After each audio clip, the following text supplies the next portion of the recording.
ఆముదాలపల్లి గ్రామం తన సోదరుని స్వగృహంలో మంగళవారం ద్వితీయ శ్రేణి నాయకులతో ఆత్మీయ సమావేశం ఏర్పాటు చేశారు దాసరి జయరమేష్.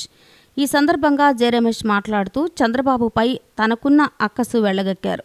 ప్రజాసేవ చేద్దామన్న ఆకాంక్షతోనే తాను వైసీపీ తీర్థం పుచ్చుకుంటున్నట్లు తెలిపారు. తాము తీసుకున్న నిర్ణయం సరైందో కాదో కార్యకర్తలే తెలపాలని చెప్పారు.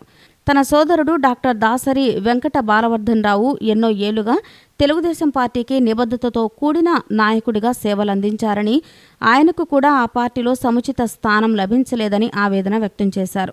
అమరావతి రాజధాని తాడేపల్లిలో వైసీపీ అధినేత జగన్మోహన్ రెడ్డి స్వగృహంలో ఆయన్ను కలిసి ఆ పార్టీలో చేరనున్నట్లు తెలిపారు.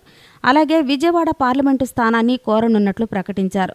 జయరమేష్ సోదరుడు గన్నవరం మాజీ ఎమ్మెల్యే డాక్టర్ దాసరి వెంకట బాలవర్ధన్ రావు మాట్లాడుతూ అన్న వెంటే తానుంటాను అని స్పష్టం చేశారు.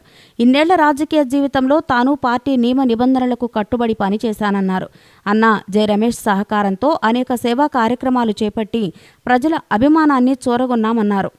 కానీ ఈనాడు చంద్రబాబు నాయుడు తమను పక్కన పెట్టి అవకాశవాద రాజకీయాలకు తెర లేపుతున్నారన్నారు. తాను కూడా తెలుగుదేశం పార్టీలో ఇమడలేకపోతున్నానని, త్వరలోనే పార్టీ సభ్యత్వానికి రాజీనామా చేసి వైసీపీలో చేరనున్నట్లు ప్రకటించారు. తమ విధానాలు, ఆలోచనలు నచ్చిన వారికి ఆహ్వానం పలుకుతున్నామని చెప్పారు. ఈ సందర్భంగా పలువురు కార్యకర్తలు మీ వెంటే మేముంటాము అని తెలిపారు. గన్నవరం నియోజకవర్గ వైసీపీ సమన్వయకర్త యార్లగడ్డ వెంకటరావు మాట్లాడుతూ సేవామిత్రుల పేరుతో యాప్ను సృష్టించి సర్వే చేయించి వేరే పార్టీకి ఓటేస్తామని చెప్పిన వారి పేర్లను తొలగించే ప్రయత్నాలు చేస్తున్నారని ఆరోపించారు.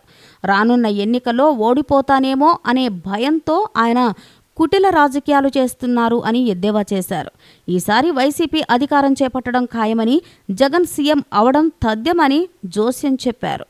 పార్టీ అభివృద్ధికి పాటుపడిన వారిని పక్కన పెట్టి అనర్హులను అందరమెక్కించడం చంద్రబాబుకు అలవాటేనని దుయ్యబట్టారు. పార్టీ కోసం కష్టపడిన నాయకులకు తమ నాయకుడు జగన్మోహన్ రెడ్డి ఎల్లప్పుడూ సముచిత స్థానం కల్పిస్తారన్నారు. ఈ సందర్భంగా దాసరి సోదరులను వెంకట్రావు అభినందించారు. సమావేశంలో నియోజకవర్గంలోని వివిధ గ్రామాల నుంచి విచ్చేసిన సుమారు 400 మంది కార్యకర్తలు, ద్వితీయ శ్రేణి నాయకులు పాల్గొని దాసరి సోదరులకు తమ పూర్తి మద్దతు తెలియజేశారు. ఈ వీడియో కనుక మీకు నచ్చినట్లయితే లైక్ చేయండి, షేర్ చేయండి. ఇలాంటి లేటెస్ట్ వీడియోస్ కోసం మా ఛానల్ని సబ్స్క్రైబ్ చేసుకోండి.